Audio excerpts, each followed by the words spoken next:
Rachel, kapansin-pansin habang tumatagal. So ano nga ba ito? So bago natin ipagpatuloy ang ating pag-support today's video, kung bago ka pa lang sa aking channel, please subscribe po, like, and pakit na rin po natin guys ang notification bell upang ma-update po tayo tuwing ako pinag-upload patungkol sa Team Kalingap. And please support po natin ang buong Team Kalingap, lalong-lalo na po kila Kalingap Rob at Kuya Bal. So for today's video nga po ang ating pag-usapan ay muli ay patungkol nga po dito kila Rachel at Roel, na alam naman natin na dating nag-love team to, no?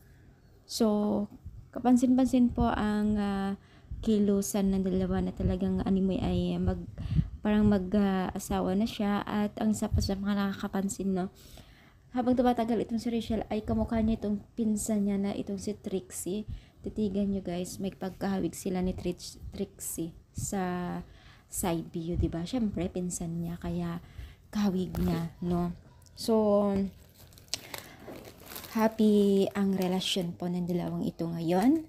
Kung dati po ay mapait kasi talagang maraming nambabas dahil kiso ganyan daw sila na at hindi pa umaamin, gano'n. Noon pas ang dami na noon, dumaarin po sira ng pambabas, lalong-lalo na kay Rachel.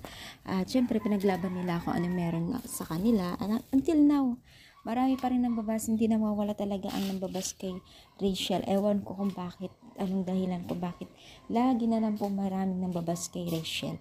Bagamat po, syempre andyan naman po ang mga supporters nila na talagang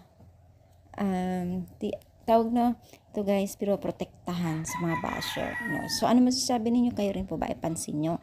I-comment down, palike pa ating video. Thank you and God bless all guys.